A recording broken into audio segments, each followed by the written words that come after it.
we're working on an album here in Elgin. There's a really great studio called Roswell Leagues.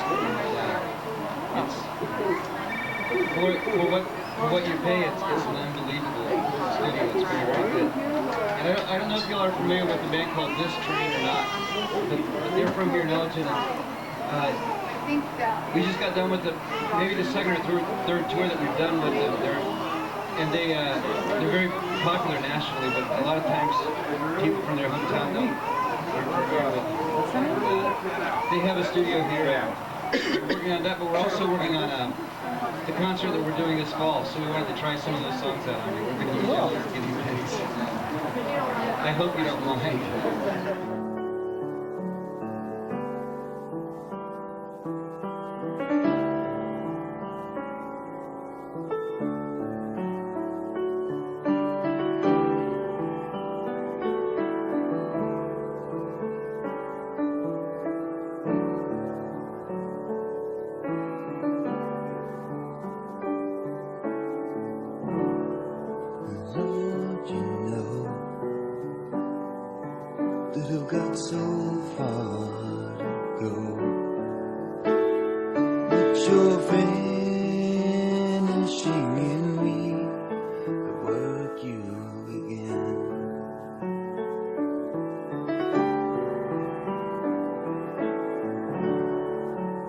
Sometimes it's hard, but I know everything you are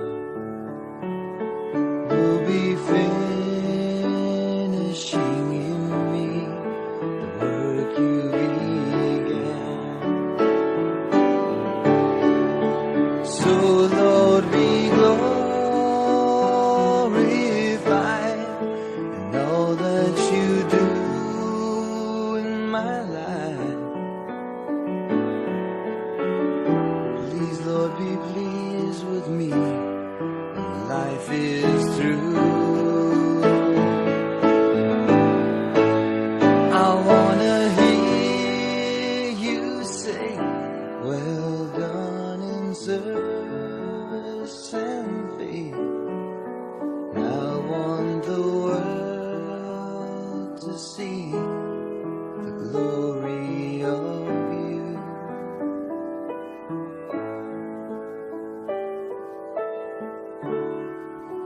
Lord, you know that I've got so far to go, but you're finishing in me the work you began.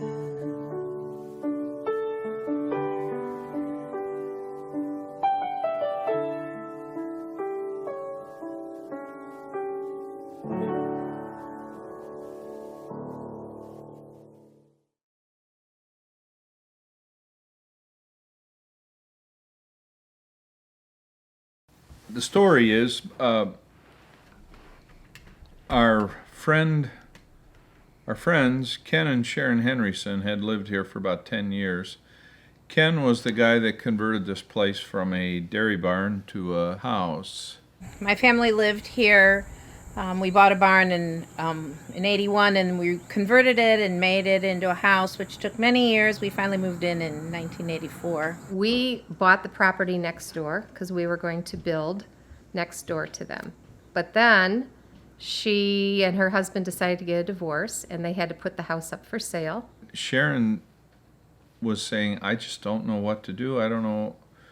And somebody, I think it was Claudia, said, well, maybe we should buy it. This crazy idea popped in my head, and I thought, well, what if we buy the barn, which is the house, and you and your daughter live upstairs. We'll fix the upstairs into an apartment. So we got to stay in our house.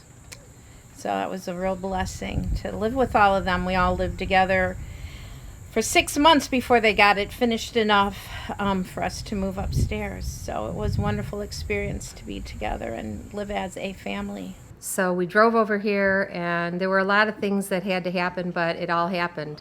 Our house sold really fast, we made an offer on this place and we moved in. And that was in September 4th of 1994. When I was 13, we moved from downtown Elgin, more in the city of Elgin, which is a Chicago suburb. We moved here when I was 13, I was homeschooled that year. And I just remember it being a tough year because we left my friends, my dog died, I left my school, a lot of difficult things. And that's later that year, my brother brought me a guitar.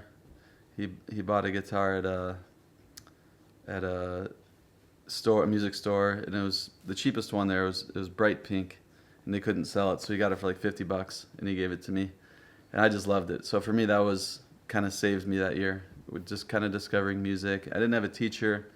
I would just kind of write my own songs from the start, and that was basically the biggest change in my life because I always grew up more in the city up until that point. Early teens, I want to say. I had this bundle of cassettes. We had cassettes back then, but anyway, so I had a whole bunch of cassettes and big rubber band. Made a nice paperweight, set it on the shelf. Never listened to it. And one day I was downstairs and I saw that bundle of cassettes and all right, I'll try it out. So I pulled one out and popped it in, listened to it, and it was Rich Mullins. It was Winds of Heaven, Stuff of Earth, and something about it grabbed me. Something about it just grabbed me, and I liked it. I liked what I heard, and I couldn't say that for other music. My other introductions to music were my parents singing in the car on the way to church, and I would always plug my ears just to survive the car ride. And not that they're bad, but I mean. The Kruses were a family that went to our church that we were super tight with, and my dad was the worship pastor there at the church. They were seriously one of my favorite families to just go and hang out their house because they their house alone was a converted barn that was they had just turned into this magical place that just didn't feel like it had any walls in between any of the rooms, and it just flowed from one room to the other, and the way Claudia decorated and everything, it just literally made you feel like you were at home. And they never locked their front door, so you just literally, we would be at different times like out that direction, and we'd be like, let's stop by the Kruses, and we'd just walk in. I always told people I felt like I was living with the Von Trapp family because they were so musical, every last one of them, and it was such a passion of theirs, and so it was just God's way of them sharing that passion with other people. Once we moved into this house and we had a piano, I just kind of saw, especially Caleb, kind of take off. And then Peter kind of started playing guitar, and my oldest brother David always kind of played a little bit. But living here in the beginning was boring. It was country, it was farms. I was used to 7-Eleven and YMCA every day, paper outs. So for me, it was a huge adjustment. But music eventually kind of was therapeutic for me and helped fill some of the voids that I guess we all lost. One of my sons at the time, David, he had learned violin as a youth. And later on in life, he said, I don't want to play violin anymore. I want to play guitar. And so he sequestered himself in his room for about 6 months. And when he came out, he was a pretty good guitar player. And he used to play at a coffee house in Woodstock, Illinois called the Mast House. And that's kind of where we got our idea from for Second Saturday. What they did was they had, for every month for years, they had people come, they did a community sing, they did open mic, people brought food, and we decided we are stealing that idea and we're making it into a Christian format at our home, and we named it Second Saturday Sing. We started it in January of 1996. My parents have always been exceptional with like hospitality and very invested in music. Even though they're kind of like me, maybe they're not like expert musicians or anything, but it's just so much of what they love that they want a community to kind of be surrounded. I guess Second Saturday was kind of a picture of that of encouraging people to come, bring your instruments. It was never structured, or it was never really super critical of musicians. We would let people come and, hey, here's some bongos, here's a tambourine, here's if you can play the piano, sit at the piano. And it wasn't quite totally open mic. There was part of it that was open mic, but even the main part, it was just about getting people together. And we even had a few times where people would do interpretive dances. So it was out there. It could be, it could go from mainstream to eccentric really fast. And sometimes there was 3 people, sometimes there was 300, you know. Very musical family. Everyone always was, you know, you would walk from room to room, and like, you know, Peter and Caleb, they had their band together, and they would be playing things, and Len would, you know, pick up the guitar at different times, and there was always such like a fostered presence of music there. And I grew up in such a musical family as well, and so I was just very used to it. Like, it was just, this is what happens. Like, everyone just always is playing music. There's music always coming from every room. And what was amazing about what the Kruses did was they created that for a big group of people. Like, I would have friends come, and we would kind of hang out, and it felt really cool to have all these people here, just like with a concert in my living room. You know, I knew that was kind of unique.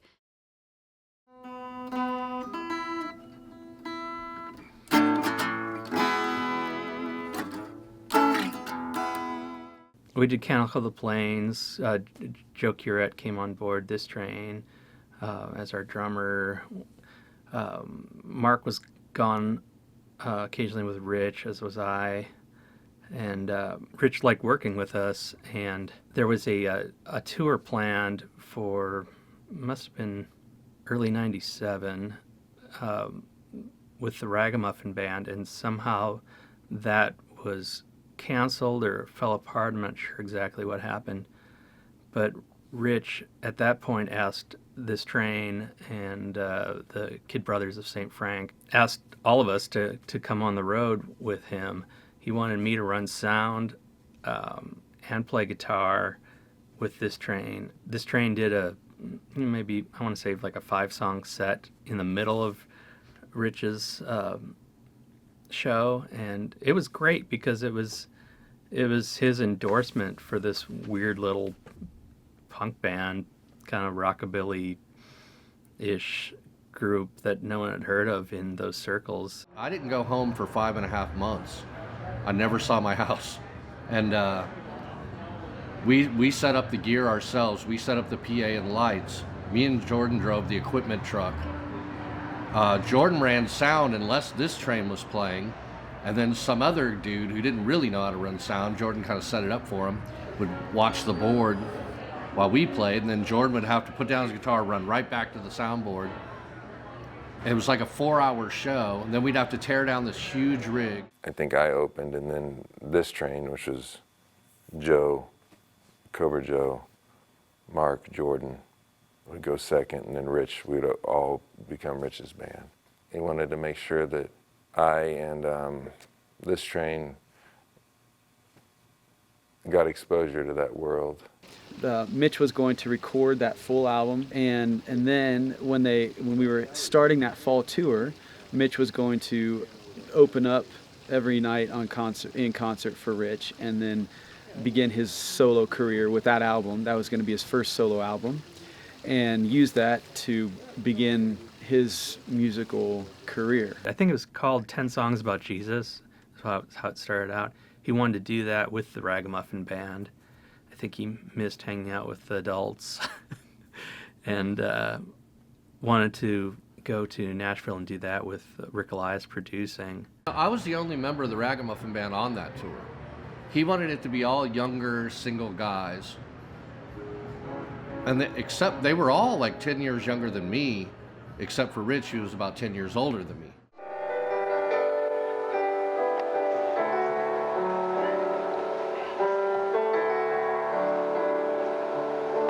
Jesus, they say you walked upon the water.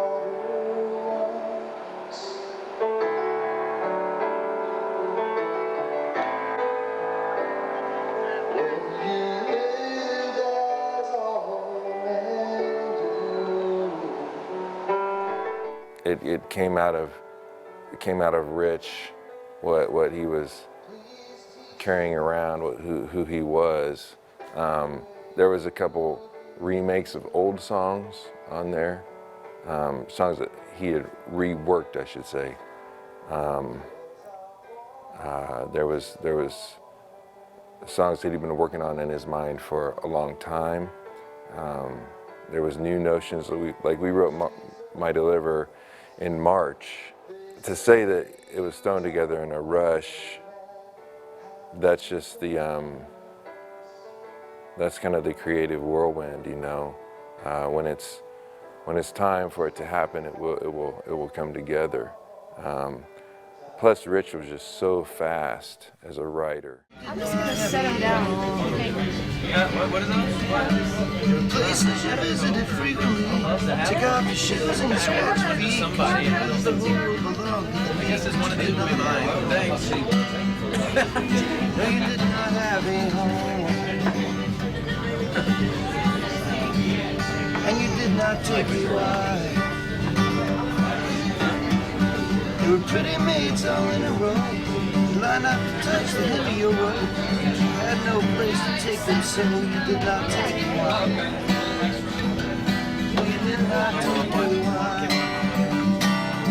Birds have nests, foxes have plans. The whole road rests on the shoulders of a homeless man. You had the shoulders of a homeless man, but you did not have a home.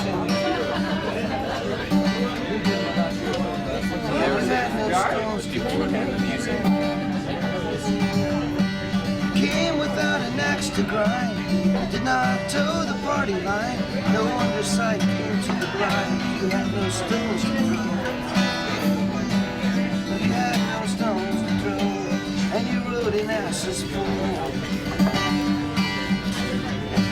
You spread out the coats and cut down palms, you and the donkey to walk upon. But the wolf could never find what it wants on the back of an ass's feet. So I guess you had to get sold, 'cause the world can't stand what it can't own, and it can't own you 'cause you did not have a home. Birds have nests, foxes have dens, but the whole world rests on the shoulders of a homeless man. You had the shoulders of a homeless man, 'cause you did not have a home. Bro, keep going, keep playing. That's the one you just finished? Huh? That's the one you just Yeah, finished? that's wonderful. You like it? I think Rich was the one who made the decision that there would be that we would be the ones loading in all the gear, tearing down all the gear, and so our days were long, and sleep was at a minimum. I don't know, that tour was, you know, a lot of instruments, and we were all jumping around to different instruments for different songs, and it was an extensive setup. You know, 3 hammered dulcimers, full 8-foot marimba, all the keyboards, 2 drum sets, you know, a huge rig. We'd have to tear it down, drive all night to the next city, and do it again. So, you know, it was just one big gigantic snowball rolling down a mountain that just got bigger and bigger and bigger. And so then when the tour finished, we had a month in Elgin doing Mitch's recording, and I think that's when the real pressure hit Rich. Like, that was, I think, when he realized there were going to be 2 or 3 songs contributed by the band, and so the rest would have to be him. And he wanted this thing to be great. And he felt so passionate about the concept that every song on an album would be focused fully on Jesus. He loved that concept. And so, like with a lot of his ideas, he was super passionate about it, and not everybody else either was as passionate or caught the vision. And so he would take the weight of that. And so that month in Elgin was also tough. Not a ton of sleep, and I know he felt the stress and pressure of making sure that he had a great set of songs ready for the recording. And This is why a man is holy as he had to die alone on Calvary. 'Cause it was the only way we could ever see the heaven in his eyes. And heaven's in his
It all came about through Mark and Jordan.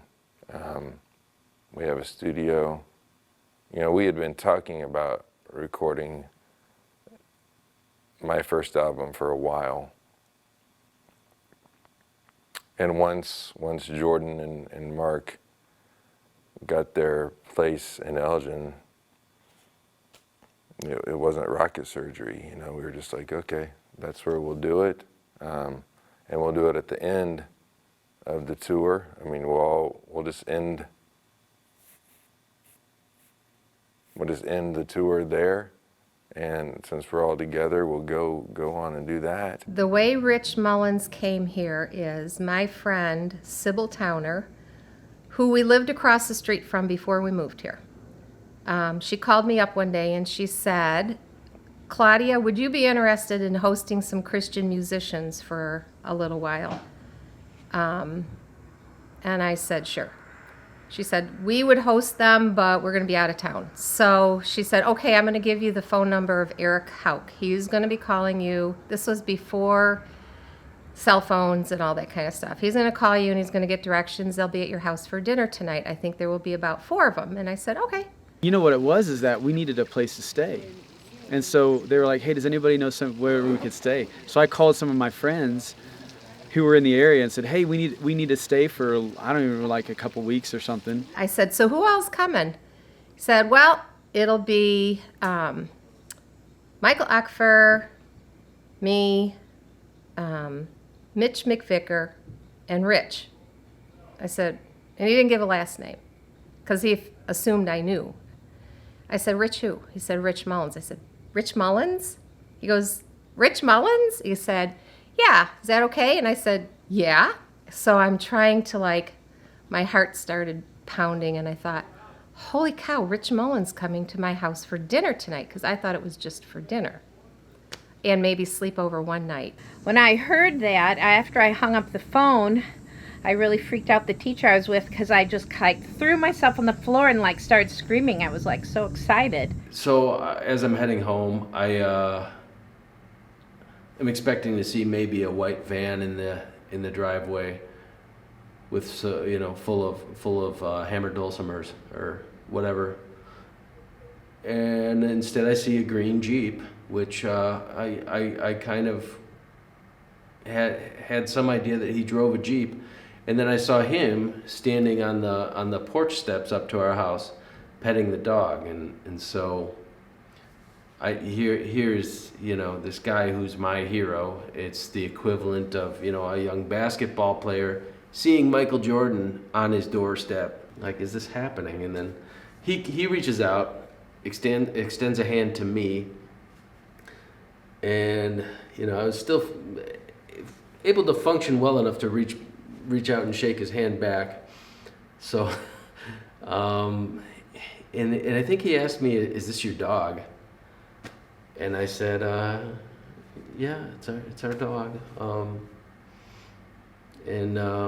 It's just, wow, Rich Mullins is at my house. Wow, you know. In the process, I assumed the people that I didn't, I assumed Rich was going to be staying in a hotel. So I said, who all is sleeping here tonight? And Rich said, Mitch and I are. I said, oh, you are? He goes, yeah, is that okay? I'm like, yeah, I assumed you'd be in a hotel. And he said, nope. And he said, it's not just one night, it's more like for 3 weeks. Is that okay? And I said, yeah. He was playing for the jazz band and everything in high school within a short time. Wow. It was really cool because we went to a basketball game and here I hear Caleb playing his harmonica somewhere. He's playing with the band. He kept it That was secret. cool. Yeah. Blues Travelers, come and watch out. Here comes Caleb. Absolutely. We should be. Turn it off. It's very nice to meet you. Same here, Mitch. Opening the house. That's okay. You know, I'm the most free of my home and everything can be. But I will turn a fan on for background noise and save it away from you or something. Thank you very much. All right, my pleasure. Thank you so much for dinner. Have a good recording session. Now, would you guys, you know, I don't know how you guys are about your sleeping or anything, but if the boys need to get in there and get something. I told them to get it tonight. It won't bother you. And you know what? It won't bother us. Wow. And the deal is, because I'll meet you guys. He seemed like a very nice guy, and he didn't seem to be as impressed by himself as the rest of us did, or some of us did. And I was playing, I don't remember what song I was playing, but I was playing a song. This is the one thing that impressed me about him before I left, was I was playing a song on the guitar, just finger picking, I wasn't singing. And it was a song by Bob Dylan, and he recognized it. And it was not a real prominent song, it was an obscure song, at least somewhat obscure. And he picked it out and knew what song it was. And once he said that, I said, okay, this guy has good taste. And I suddenly liked him better. But I only had probably at most a couple hours of interaction with him because I went to Europe on September 3rd of 1997. Yeah, I was a valet at a country club, and all my brothers all worked there, and then I got the job when my oldest brother quit. And I remember I was 15 when I got the job. I didn't even have my license yet, but the boss trusted my brother so much that he gave me the job as a valet. And so the day I got my driver's license, I started parking these $100,000 Bentleys. And so I was there. I had just kind of started the job. I'd only been doing it for a few months. And my mom called the country club, which she wouldn't usually do, so I went and picked up the phone, and she was, she said, do you hear the music in the background? I said, yeah, that's the Rich Mullins album.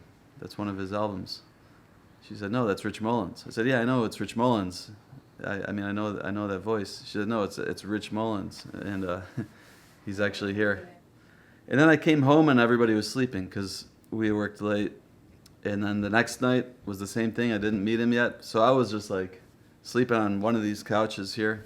Yeah, then we I think we ended up staying in the room that Caleb and Peter in their room.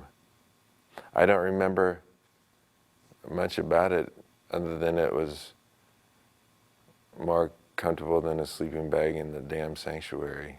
I was just so excited, and I was like, oh, I want to go in there and meet him, but I couldn't because I had to sleep on the couch and I didn't want to wake him up. So the next night I came home, they're sleeping again. Finally, the third night I came home and I got to meet him, and it was in our dining room over there. There used to be a couple couches, and we were watching TV or something like that. Rich comes in, it's late, were like, hey, do you want to join us? We're watching, I think it might have been Shawshank Redemption, actually. We had a conversation. That was the first time I met him, and he was tired and everything, but he still took the time to hang out with us. And I just remembered one thing he said. My producers said I looked like crap, but he didn't say crap. I don't want to use the word here because my mom's present, but but he said the S word, and I was like, wow, Rich Mullins has a different vocabulary than I expected. Okay, the top Christian music singer of our day just swore in our living room, so it was kind of funny. Like, none of us were expecting that. One evening, I went down to the studio with them. And it was connected to an old Universalist church. It was a huge, beautiful old building, church building. But when you go inside, you could tell it had not been used as a church for, it seemed like 30 years or something like that. It was just full of music equipment. And I had no idea. I've lived in Elgin my whole life. I had no idea there was a nice recording studio in there. And so there's all of these pianos and dulcimers and guitars and all this equipment inside of the church, just everywhere, just beautiful equipment, drums and whatever. And then if you go to the other side where the studio was, we went up some stairs and checked out the studio, and all the guys were there, or a few of the guys. I think that's the first time I met Michael Aquifer, when he kind of let us in and gave us a tour. And there were cigarette butts and ashtrays and people smoking, and it was a cool looking studio. I think they were doing more editing at the time than actual recording, but it was my first time in a professional studio, and it was really cool just to see what it was like. After he showed us around and what they were doing and so on, we went for a walk to some local neighborhood deli there. I don't know if I could find it. It probably still isn't still there, but anyway, and we got something to drink, and while I was there, I got some hot sauce, and we kept the bottle for a long time. We still have it. Do we still have that bottle? I got a little bottle of hot sauce. But anyway, we had a kind of a fun walk and talk. I remember him razzing Eric. He was razzing him about something, I don't know, but he had a nice way about him, just kind of teasing people, and it was fun. Anyway, it was just kind of fun hanging out with those guys and kind of seeing them in a more casual light.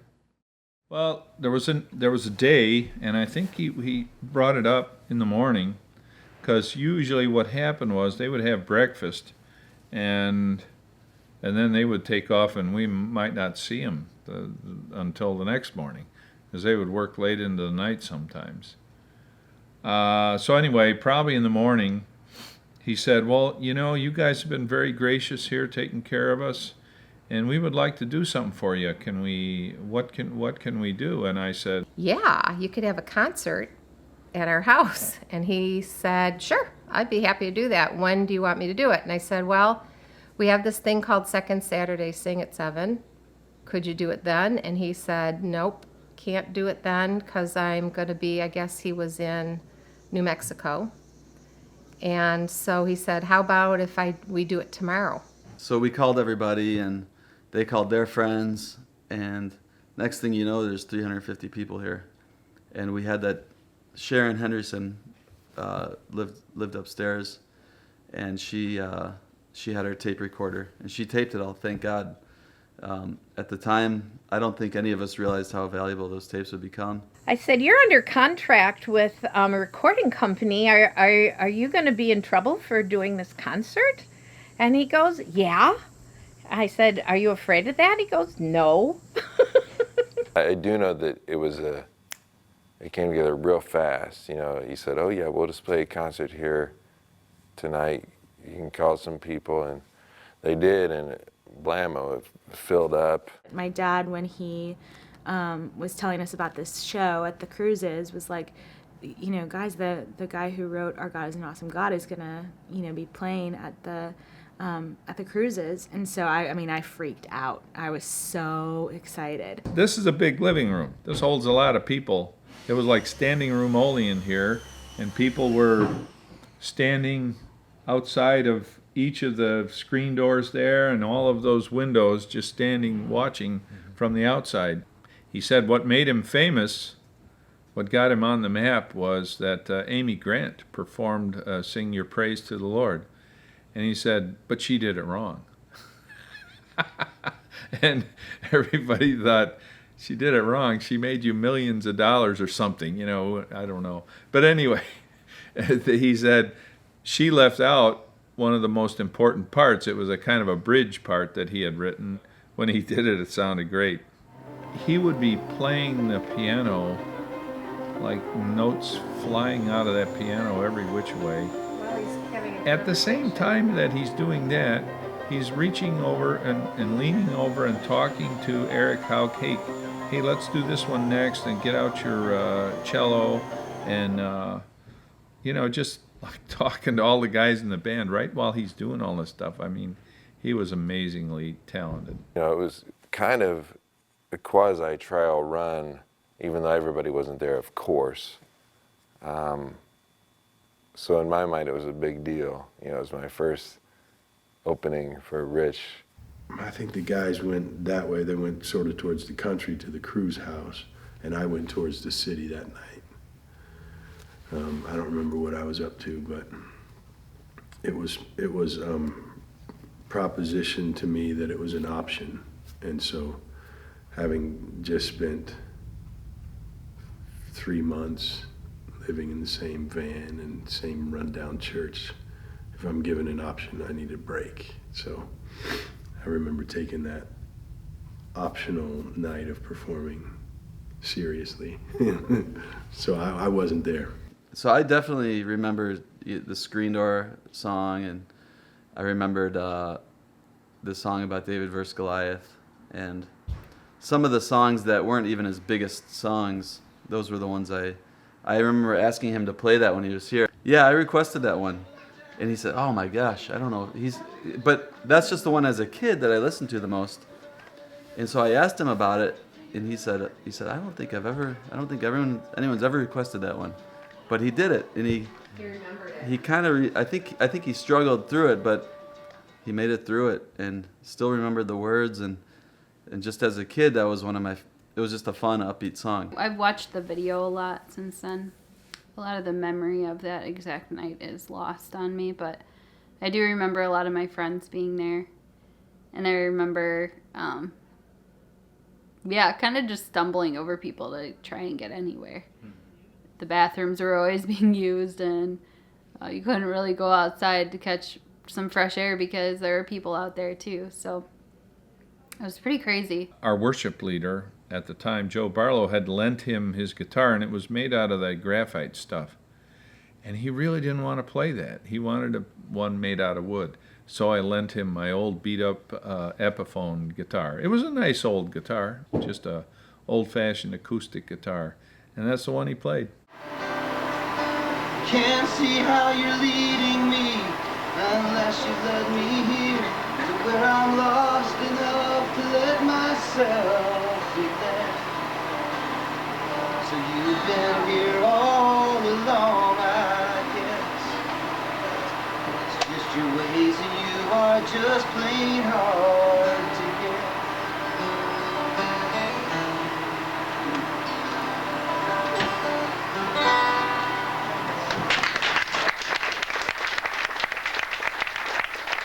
I don't think I had ever even heard a hammer dulcimer before that, so it was definitely I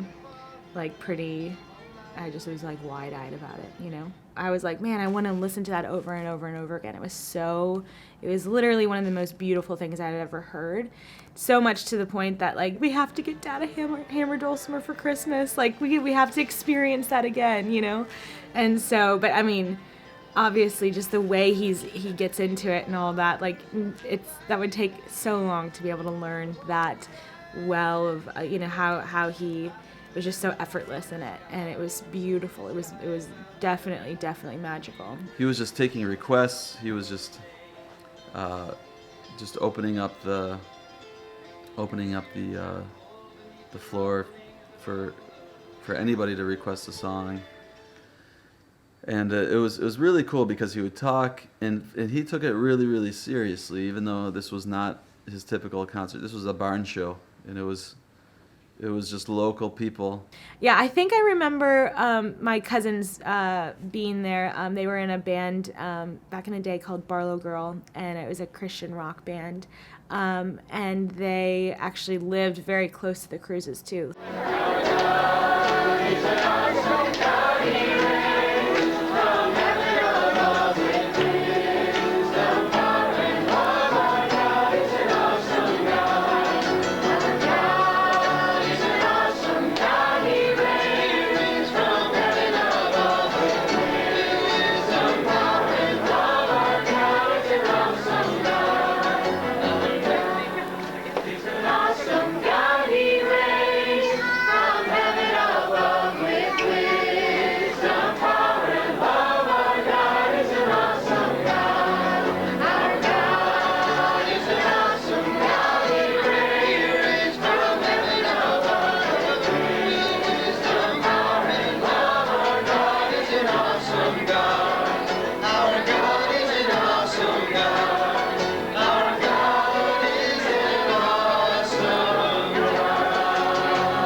One thing that happened at Second Saturday is it took the band forever to come out. We had a house full of people, and we're all waiting. You know, Rich Mullins is coming down to play. When are they coming? And in the meantime, my husband filled up the time with some worship songs. But the only thing he could, it felt, all right, I'm sure he did several songs. But the one that I remember is he sang, "Jesus loves me, this I know." And I thought, of all songs, why don't we do something contemporary or cool or something? And it seemed like they stayed on that song for the longest time. I think that was the Lord leading me in that, because that song really touched Rich. I was stunned. I thought, God put all these little details together. I was stunned by that, because I thought, I was embarrassed that that was the song we were singing, and yet that was the song that spoke most to Rich. And here it was.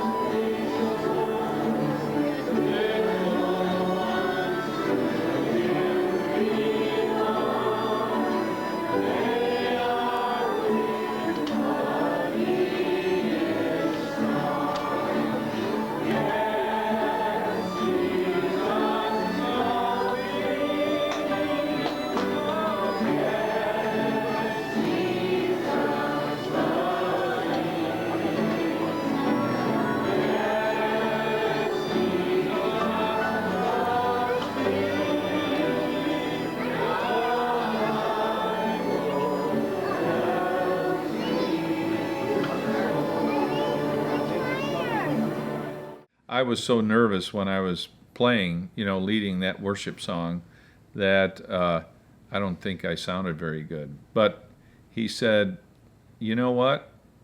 Church is a place where people can sing, and they can sing really bad, and it's okay.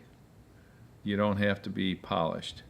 And he said it just really touched him to be a part of something at the grassroots level like this, where Jesus people just get together and worship God in song. We were all in the kitchen doing our thing, and he was on the couch, and started playing it. Just started playing the guitar and singing, and so I came over and sat down and watched as he was playing because I recognized it. And I won't be any for giving it as free. Here's one for freedom. It is the sea that makes a sailor, and the land that shapes the sea. And I do not know yet what I'm made of, or all I may someday be. You know, again, I feel like I was an idiot for those whole 3 weeks because I just was trying so hard to curb my enthusiasm that I wasn't being myself. You know, I was like, I was just nervous, and I didn't know how not to be nervous. But here he is playing this song, and I'm acting cool. Like, I don't know why I'm acting cool, you know. But he finished it, and I'm like trying to act like unimpressed. Like, yeah, it's not bad. My brother Peter was definitely not trying to act cool. He was making goofy faces behind the couch, which we have in the original footage of the original video. If you post that would be great. Yeah, I carefully edited that video before I put it on YouTube because I didn't want to be known as the guy who ruined Rich Mullins, one of his last songs, one of his last really nice live videos, you know, singing the breaks here. I wanted to show Rich one of my songs, and I had only been playing guitar for a couple of years, and I wasn't good. I had just started singing, and my voice was really bad, and I wrote this country song about me and the boys going down to Tennessee, and it was really an embarrassing song. And at the time, I thought, yeah, this was my first one, so I'll just show him my first one. This is the first song I've ever written. And he listened very intently, and I got through about 15 seconds of it, and then somebody rang the doorbell, and UPS or something was dropping off a package. And then the dogs start going crazy, and then so I tried to start up again, and then my friends rang the doorbell, like, hey, you want to come and hang out? And I'm just embarrassed, and and that's actually on video.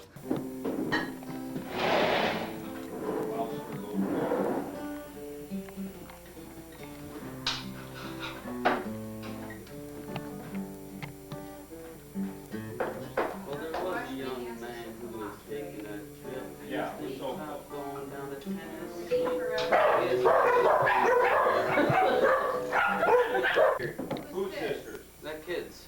I'll go get him.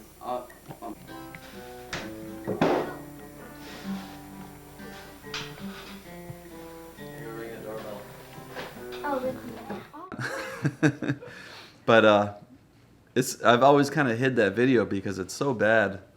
But at the end of the song, Rich said, hey, it's not bad for a first song. You know, we all start somewhere.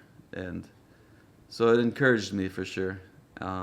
Even though he was probably being generous, you know, he was probably just being polite, but at the same time, I think he valued my effort and valued me showing him. He listened pretty intently, even though he was a busy guy. You don't really understand what fame is, really. Like, fame is different for a kid than it is for adults, and so I was kind of confused why everybody was freaking out. When you know there's a camera on you, I mean, you act a little different. And I feel like when you have somebody who's a celebrity staying at your house, you act a little different. I don't know how else to say it, but I felt like it was life as normal. It was definitely like, get up, have breakfast, you know, comb your hair, shower, and then go in the kitchen and hang out with Rich Mullins for a little while. And then, you know, as normal as that can be, we are, it took 3 weeks for it to feel slightly normal. Yeah, well, they loved Rich. Caleb and Peter were both, up and coming musicians or just starting out musicians. I mean, Peter hadn't been playing very long. Caleb a little bit longer. Rich loved interacting with energy, and they had energy. The whole family had energy, that's for sure. And I do remember telling some friends at school that I had some famous guy at my house and they should come over. And I was in 5th grade, just started, and I had them come over and we were hiding behind the couch listening to him play. And I don't think they knew who he was either. And I couldn't really explain it to them, but we all felt like really cool because there was this famous guy in my living room. But he did talk about an album that was called the Jesus album. And he said there will be 10 songs on it, and I've written 9, but I need to write one more. So if you excuse me, I'm going to go in the room and write the last song. So I said, okay, good luck. So in the morning, when he came out, I said, how'd it go? And he said, it was good.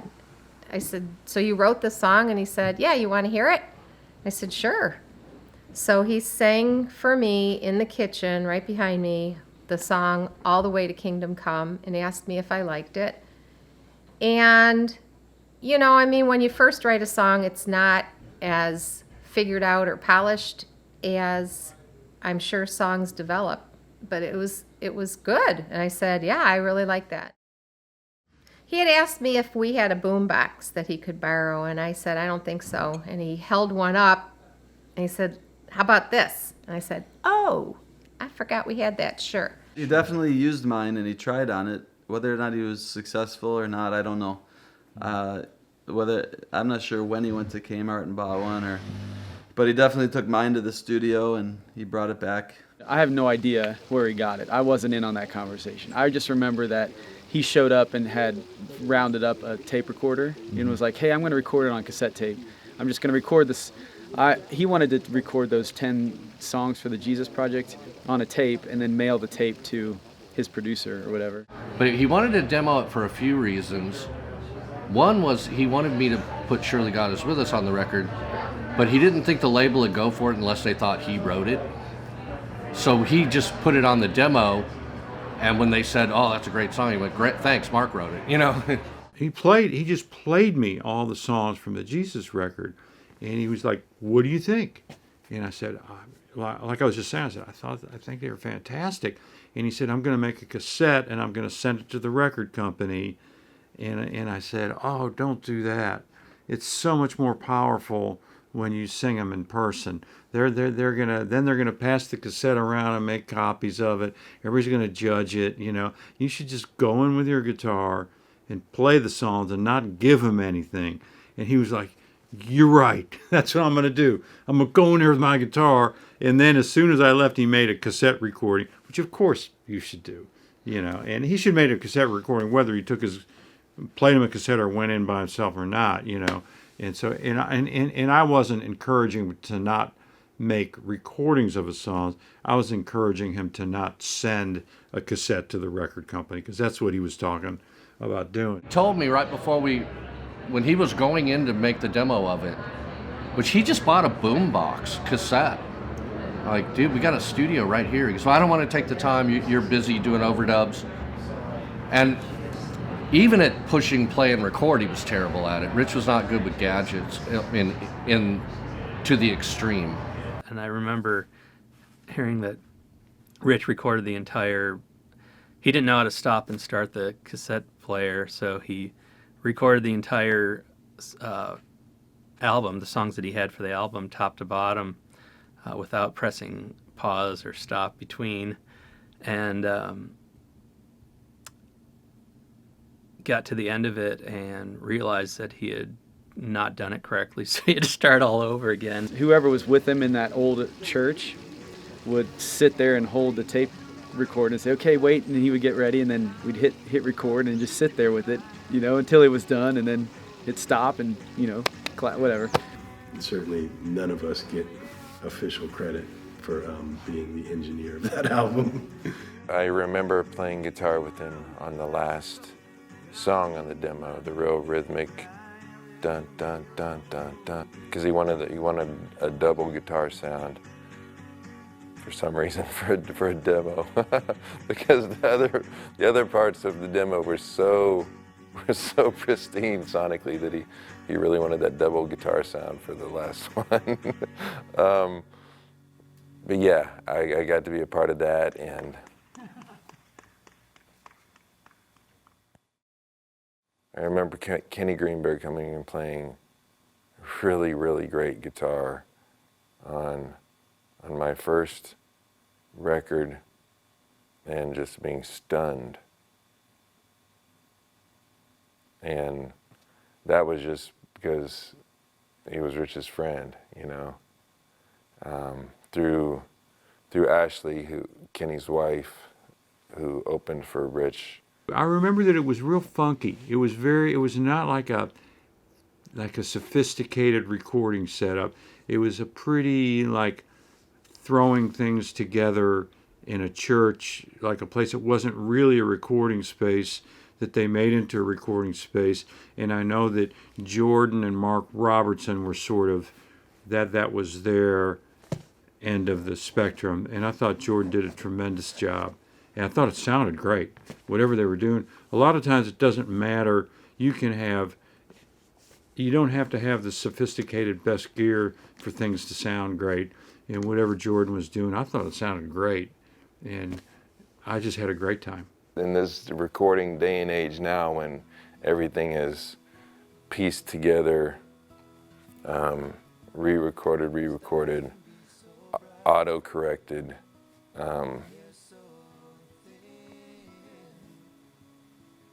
that's pretty cool. You know, really impressed and moved by the stuff he was coming up with, you know. And I just thought, man, this guy is, you know, getting ready to do something great. And I probably was saying to him, you should produce yourself, you know, don't let anybody tell you how to do these, you know. And I remember the song New Mexico.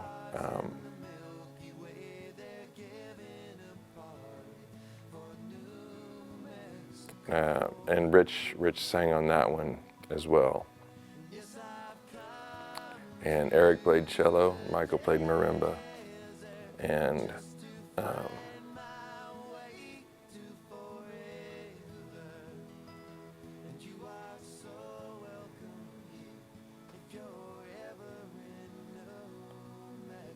that one was meaningful to Rich because it was. He was like, "Oh, this is the Kid Brothers song. This is all four of us doing something on this one," and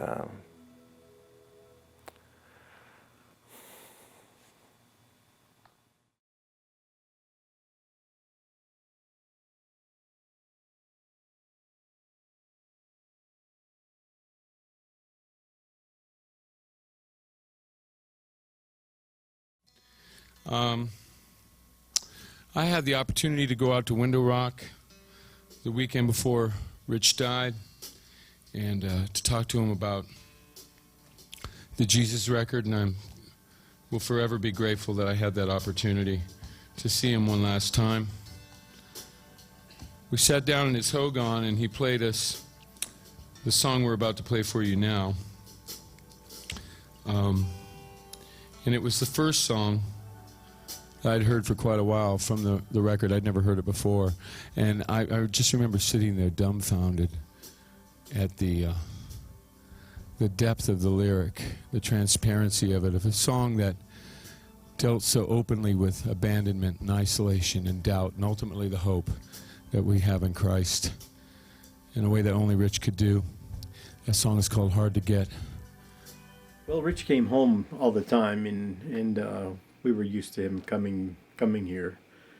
But this weekend, he came and told us, you know, hey, I've got a brand new album we just finished, and I've even recorded the songs. And we thought, that's pretty cool. You never finish your whole album before you get to the studio. And so he was all proud of himself. He even said, I even have the sequence down. And so he says, I can't wait to play it for you. Can I come over tonight and play it? And so we said, sure. And so we were looking forward to hearing his new album. And but as the night rolled on, because there was, maybe 10 of us there at the house that night, and we were just busy talking, and he was telling us how sick he was and how exhausted touring was in this time in the studio, that just kind of bemoaning that all night. And finally he says, I don't think I'm going to play it. I'll just play you the CD. Do you have or not the CD, cassette tape? I think it was before we ever played it. Rich called me outside and he said, I'm not going to be able to finish all the stuff we were wanting to do. And I said, oh, come on, you're just really tired. You can do that. And but he says, no, I don't know what it is. But he says, I'm not going to be able to carry out all these things that we talked about. But he says, I will be able to fund it. And he says, I don't know if I'll be in the States. I don't know what's going on, but I don't even know if I'm going to keep recording music. And he says, just some things had changed. And I was thinking, well, maybe you're planning to move somewhere. Maybe you're checking out and you're going away. And I was kind of disappointed just by what he was telling me, because it sounded like he was telling us he was moving. And so I said, no, you can keep doing that, even if you're not living here. He says, I don't know what it is, but I'm not going to be able to finish doing these things. I think a lot of people think that moving out here to the reservation was some kind of heroic move, and for me, it was kind of a desperate move, because after having the privilege of getting to travel around and see a lot of different things and all that, I began to realize more and more that my own cultural biases really colored the way I read the Bible and really skewed what of God's great truth I was able to receive. And I needed to get outside of the culture that I was raised in and try to hang out with people who weren't from that culture and who had a different take on the scriptures. And what I have found, one of the great advantages of living out here is I basically live in an occupied country, where there is a puppet government that has very limited power. And what you see here is exactly what I think you would have seen in Palestine at the time of Christ, that there were people who were sharply divided over the issues of whether to be a traditionalist or to be progressive. Just as you had Sadducees who would have been the progressives and would have said, let's adopt Hellenism, etc. And then you had the Pharisees who said, no, let's separate ourselves from the rest of the world. You see the exact same thing here. This is a shepherding people. And one of the very important images in the gospel and through the whole scripture is the image of the shepherd. So I have learned a lot. And I wish everyone had the advantage that I have of being here among these people, because there's a great deepening of my understanding and of my faith just by being here. My brother once asked Rich a question. He comes up to him and says, so how is your spiritual life these days? Or no, I think he said, how is your faith? And Rich said, he paused and he thought about it for a little while. He goes, better and worse than it's ever been. I was kind of really focused on that, and I asked him, do you have friends? He said, yeah. I said, no, seriously, do you have like a support friendship group? And he said, yeah. And I said, when was the last time you saw your family? He said, maybe a month ago. I said, do you get along with your parents? I was just fishing for, is he okay? Is his soul okay? Kind of feelings. And he seemed to be a little bit on the defensive, like, why are you asking me all this stuff? We were just sitting there and he said, isn't Jesus amazing? And I thought, yeah, sure, But but he for him, he would think about that stuff and he would just bring it up in conversations where it didn't feel like it fit. You would be talking about something else and he'd kind of throw something in there. One time when he told me, we were talking about dying, and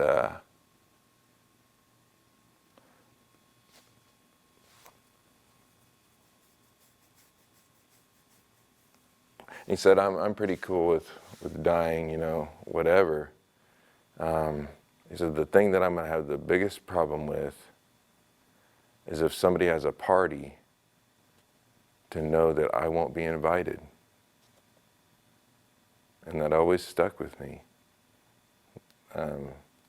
He just always wanted to be included. They left in the morning to go to the studio. I think it was the last day. And like I said, we were in this shared building with a lot of common spaces. The restroom was down the hall and downstairs. Eric was he was always doing something. And so on a cello part, I don't know which song it was on, but I guess it was on Only Love Will. We opened up the recording booth because there was no clear doors, there was no windows. You couldn't see what was going on in there until you opened the door. And we opened the door and he's playing the cello. He'd taken off all his clothes. He was just butt naked playing the cello. Funny, funny, ha, ha, ha.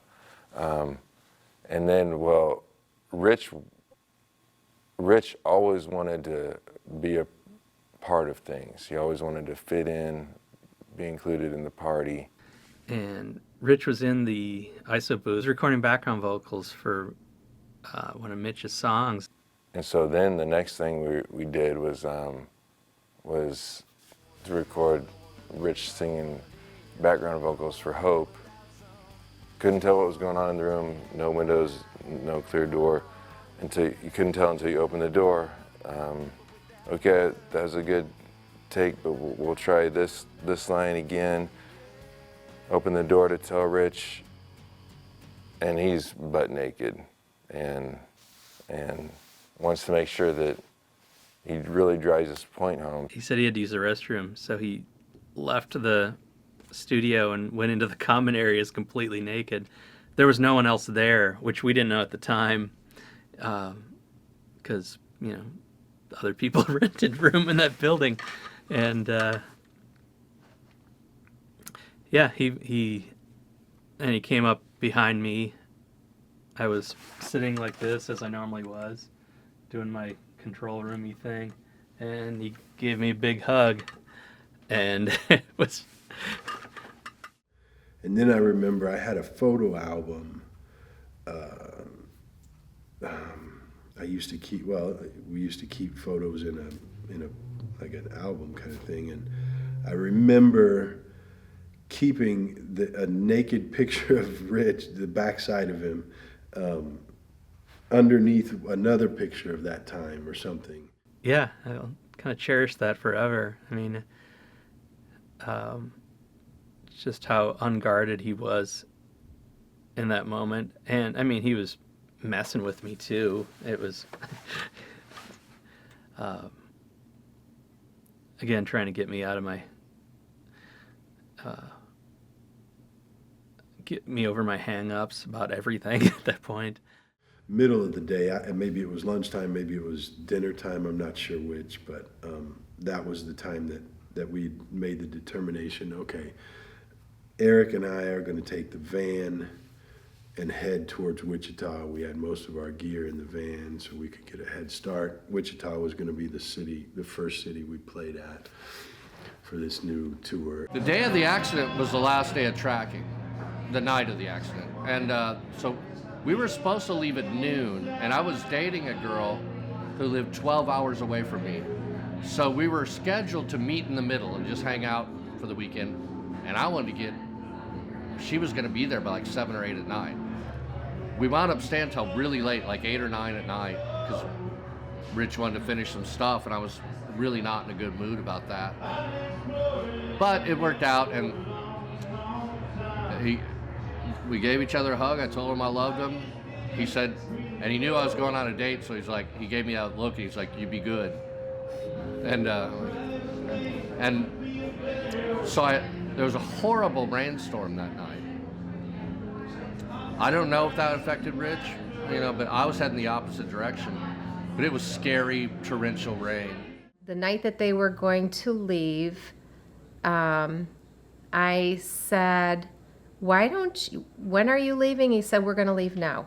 As Rich was leaving, he said, "Why don't you come down and come down to Nashville and play harmonica on my next album?" And I'm still a teenager. I'm still acting cool, and I'm like, "Yeah, maybe." Trying to do my best to curb my enthusiasm, and I'm sure I just looked like an idiot. Like I must not have heard him. He just invited me to come play harmonica on his next album, and I'm too cool for school. And I said, "Why don't you stay and get a good night's sleep and leave in the morning? And it's raining and you're going to be tired. Why don't you just stay?" And he said, "We'll be okay." I said, "No, seriously, I'm a mom. I don't like the thought of you guys." He said, "This is our life. This is what we do all the time. We're all sleep deprived. We're always stressed out. We're always hungry. I said, "Yeah, but if you leave in the morning, how long does it take you to get there?" I remember arguing with him about it. And he's like, "Just relax. It's okay." So we hugged goodbye right there. And I said, "Well, I'll see you here, there, in the air." I remember he kind of said his goodbyes to everyone that was there, like my siblings and all, my parents and Sharon. And then I remember I was kind of just standing in the back, like watching it, not really expecting anything.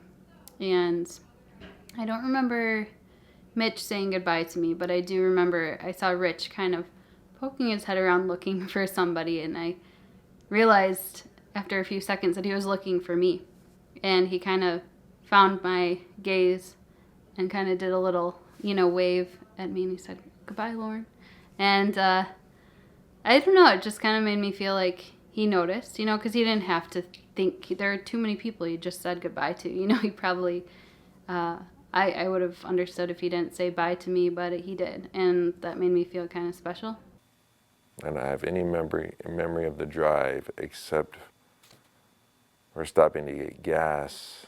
We each got coffee, and it was one of those where you put your cup on, you push the button, you put your cup there, you push the button and it fills it up, and when it gets to the top it stops, and you walk off. And so I did that, and Rich did it. It got at the top, he walked off. Well, the coffee didn't stop running out, and it ran all over the floor. He goes up to pay. We go up to the cash register, and the guy, looks and sees the mess over there, and then he recognizes Rich as Rich Mullins, and it was a great little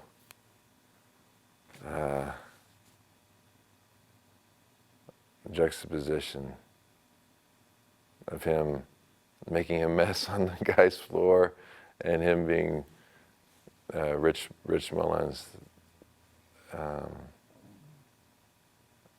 That's my last memory. I don't even remember leaving or anything. And I checked my voicemail, and I had seriously 50-something messages. What the heck? And the first bunch of messages were just going "Hey buddy, I just heard. I'm so sorry." And that's all I heard. Over and over and over. I think I was back in Nashville, and my wife told me. I mean, she was really on the inside track with all those people. She was really tight with everybody. She was tight with Rich.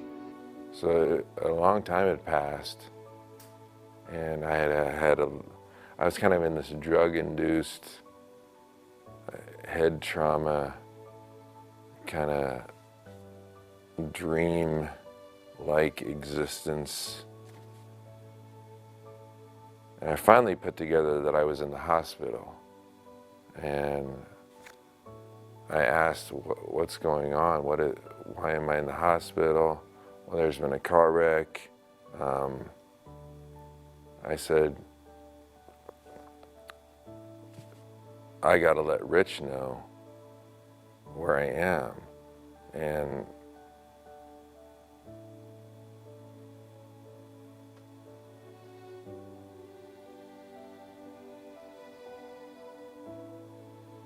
you know, and that's how I found out.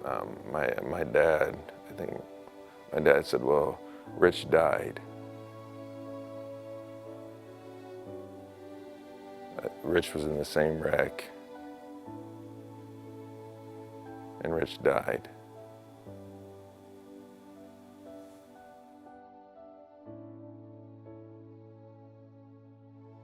We pulled into the driveway. I don't know where we were coming home from, but it was kind of surreal, and it was kind of like almost like a movie scene, you know. But we hear this phone ringing, and so I walk down to the end of the driveway. As I walk, the phone gets louder. It's ringing louder and louder. Come to pick it up, and I don't know who it was. I don't know who it was that broke the news, but it's one of those things that I will probably always remember pretty clearly, you know. The voice on the other end says, Rich Mullins and Mitch died. And I just remember, I don't remember what he said after that. In fact, the conversation may have ended right there. And I just, it felt like all this up till now had been a dream. And now it was a bad dream. It was like a continuation of that dream. Like we were still in La La Land somewhere, only now we had come to some painful part in it where like, okay, I'm ready for this dream to end. I remember when it hit me. So whether or not that was the moment that I found out or the moment that it actually was understood to me, I remember sitting in the backseat of the car. And my mom was talking on the phone to somebody and really sad. And somebody kind of said, you know, they were just like, what? You know, like, he was just here. I was also at the country club parking cars, and again, got the phone call. Same place, and hearing that he died, and I just was like, felt like somebody ripped my heart out of my chest. I couldn't believe it. Because here it was this most exciting thing that's ever happened to me. And then hearing that he died and just couldn't believe it. And I was just so devastated. That was probably like the biggest death I'd ever experienced. It was somebody I'd just met. You know, I was just with, and he was so important. And I remember listening to the Hold Me Jesus song. And I was just crying. I was really sad. It was weird. It was surreal, you know, and you don't really ever know how to fully process that. You know, it's very, yeah. But of course, like after that time, you know, you kind of go back through and listen to all the music and all of that, you know, to just kind of live in their like legacy a bit. As he always said, anybody can do what I do. You gotta have the guts to dig it out. You know, you gotta have the guts to be honest enough with yourself, to reach inside of yourself and pull out those words. You know, soul searching isn't always fun. Sometimes when you look inside of yourself, it's dirty. You don't like digging in there.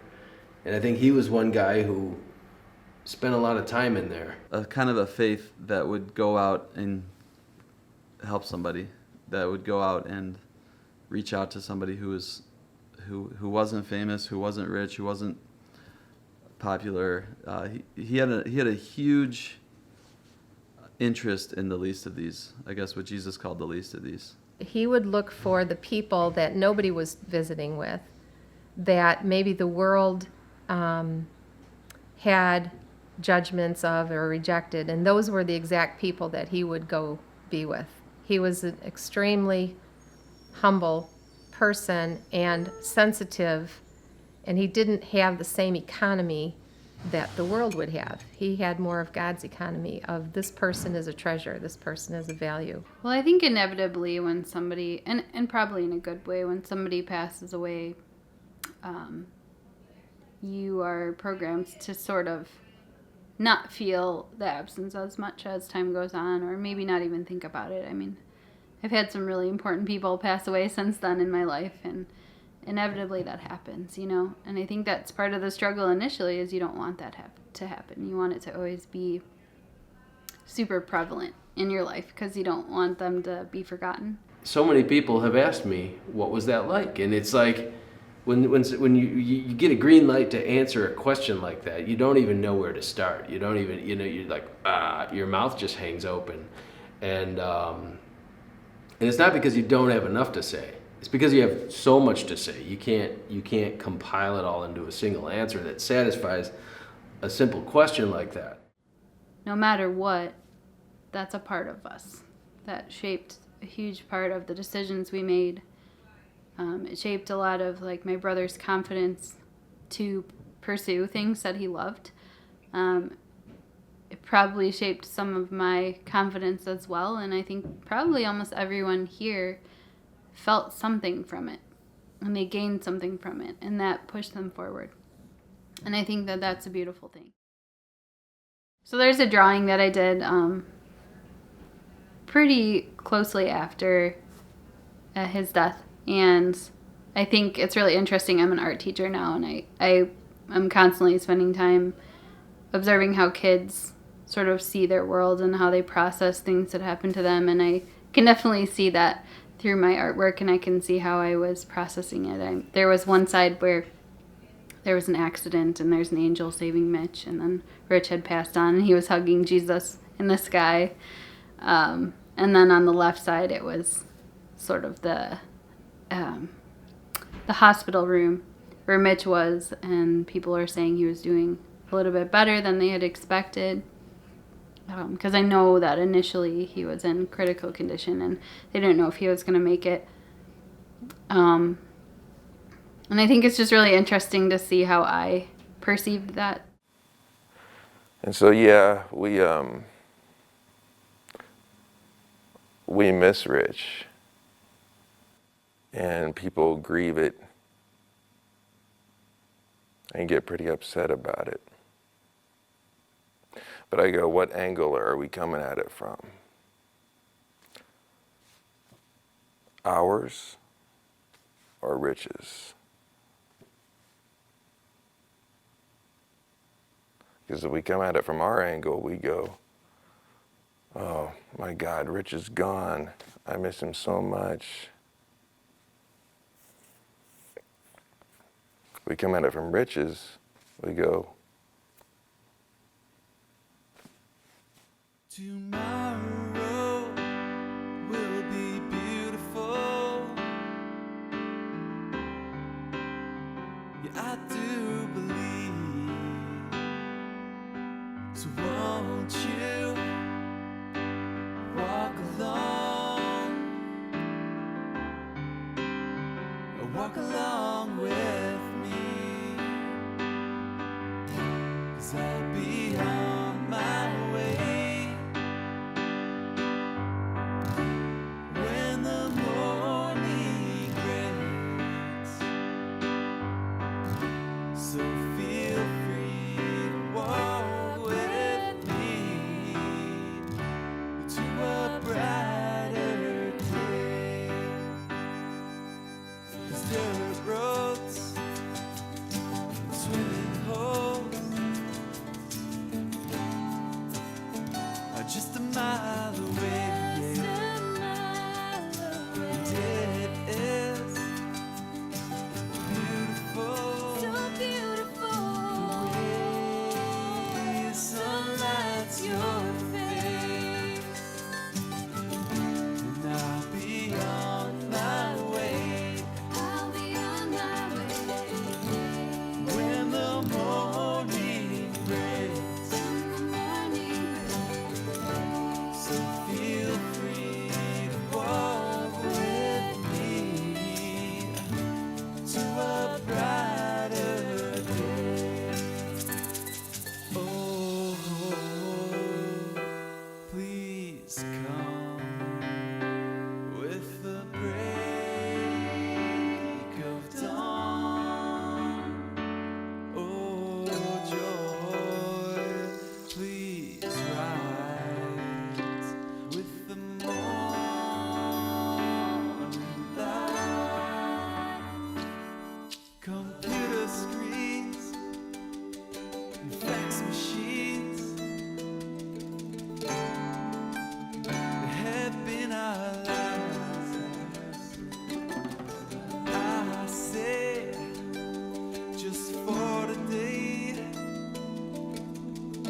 'cause I'll be on my way. I'll be on my way. When the morning breaks, When the morning breaks, so feel free to walk with me to a brighter day. I pray that hope will come. With the break of dawn. 'Cause I do believe that joy will rise with the morning light.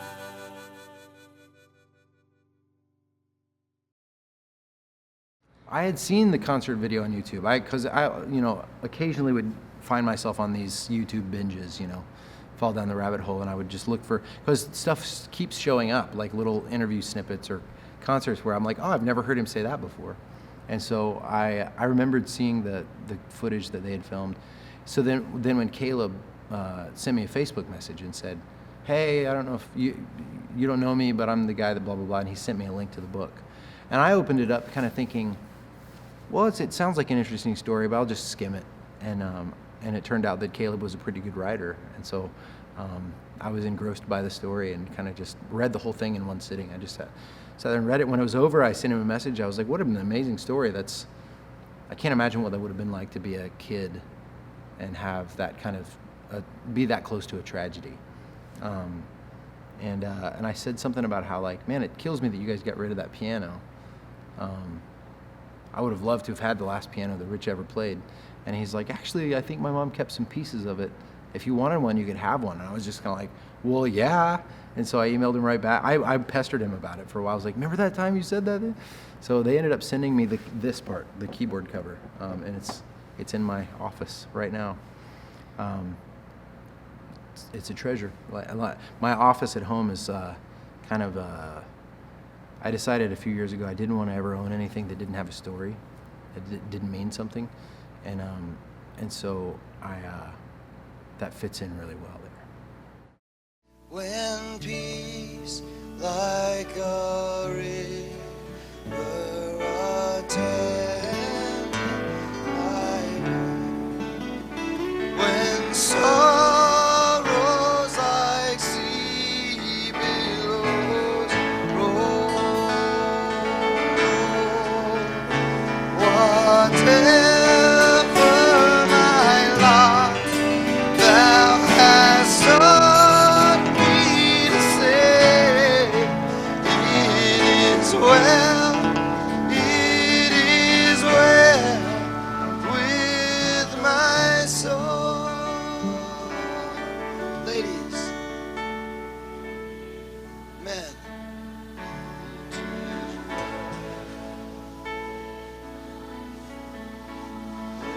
my soul, it is well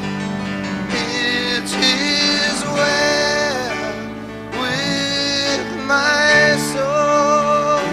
And Lord, haste the day when the faith shall be sight, the clouds be rolled back like a scroll, the trump shall resound, and the Lord shall descend. Even so, it is well with my soul.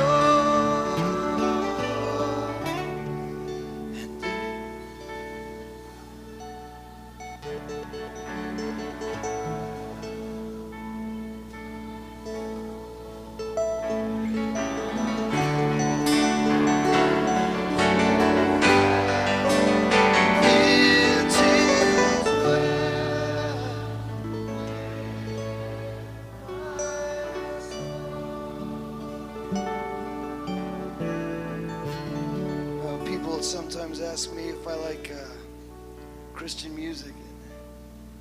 if they could hear you people sing, they would like it too. I don't think there's anything sounds better than a bunch of people singing slightly out of tune all together. Which is the reason I think I became a Christian musician. I think the thing I loved about church when I was a little kid was that in Indiana where I grew up, men didn't sing except in church. And they sang terribly when they got there, and they sang real loud. And I thought it was cool that you could go to church and do what you do the worst and do it as loud as you wanted. My friends at all, you go to parties on Saturday night, and about 8 o'clock on Sunday morning, you'd go, oh man, I got to get going. And they'd say, why? And I'd say, I got to go to church. And they'd say, well, what do you want to go to church with all them hypocrites for? And I'd say, well, what do I want to stay here with all you hypocrites for? Saying you're a hypocrite is about like saying you're alive. We all want people to think better of us than they have reason to. I didn't know why going to church made you a hypocrite anyway. And they say, well, you go to church, you're all holy, holy, holy for a couple hours a week, and then you go home and sin. I'd say, exactly. For a couple hours a week, you're doing pretty good. Maybe the problem isn't that you go to church. Maybe the problem is that you leave.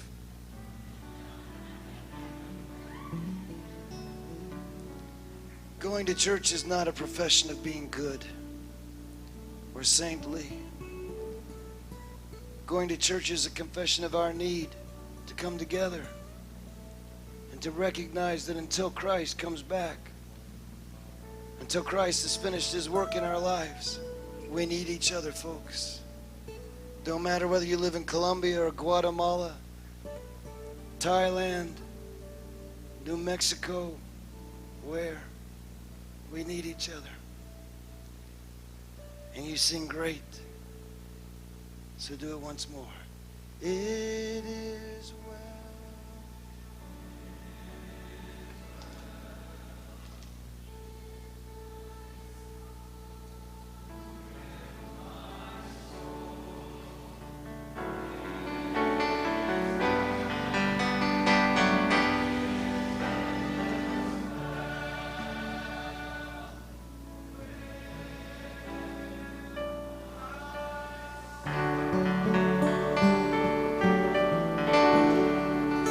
Thank you all for coming out. Have a great evening. Good night.